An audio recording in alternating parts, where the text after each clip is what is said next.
তুমি প্রবাসী, তুমি বাপ ভাই হিসেবে শ্রেষ্ঠ, আর হাজবেন্ড বয়ফ্রেন্ড হিসেবে তুমি নিকৃষ্ট।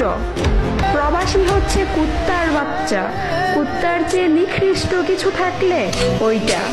ওহে অশিক্ষিত মূর্খ, সঠিক শিক্ষাবিহীন নারী, তুই একজন মেয়ে নামক কলঙ্ক। হ্যাঁ আমি প্রবাসী, আমি তোর কথাই বুঝলাম। আমি বাপ ভাই হিসেবে শ্রেষ্ঠ আর স্বামী এবং বয়ফ্রেন্ড হিসেবে নিকৃষ্ট, কি তাই তো? ওকে ফাইন, খোঁজ নিয়ে দেখলাম আপনার বাবাও একজন ওমান প্রবাসী, আর হ্যাঁ আপনার ভাইও কিন্তু একজন পর্তুগাল প্রবাসী। যেহেতু আপনি বলেছেন প্রবাসী বাপ ভাই হিসেবে শ্রেষ্ঠ, সেক্ষেত্রে আমি আকাশ মেনেই নিলাম আপনার বাপ ভাই আপনার কাছে শ্রেষ্ঠ। ওহে অশিক্ষিত মূর্খ, সঠিক শিক্ষাবিহীন নারী, কি নিজেকে অনেক স্মার্ট ভাবো, কি তাই তো? প্রবাসীর খাও, প্রবাসীর টাকায় পড়ো, প্রবাসীর ঘরেও থাকো, আবার সেই প্রবাসীরটা খেয়ে নিজেকে অনেক স্মার্ট মনে করো। হাই রে মূর্খ, তোমার মাও তো সেই নিকৃষ্ট প্রবাসীর বউ, আর তুমিও তো সেই নিকৃষ্ট প্রবাসীর মেয়ে, আর তোমার ভাইও তো সেই নিকৃষ্ট প্রবাসী, আর তুমি তো সেই নিকৃষ্ট প্রবাসী ভাইয়েরই বোন। ওকে ফাইন, তারপর বললা প্রবাসীরা হচ্ছে কুত্তার বাচ্চা, তাহলে তো বোন তুমিও তো সেই প্রবাসী কুত্তারই বাচ্চা এবং এক প্রবাসী কুত্তার বাচ্চার বোনও। মানে ভাই, একটা মানুষ কতটা বিবেকহীন আর সাইকো হলে প্রবাসী যোদ্ধাদের নিয়ে এরকম নোংরা ভাষায় গালাগালি করে, যেখানে তার বাপ ভাইও একজন প্রবাসী। মানে ভাই, সস্তা ফ্রেম আর সস্তা ভিউর জন্য মানুষ যে কতটা নিচু পর্যায়ে যেতে পারে, এই সকল মেয়েদেরকে না দেখলে কখনো বুঝতেই পারতাম না। এরা ভাবে প্রবাসীদের কাছে টাকা আছে মানেই তাদের কাছে সুখ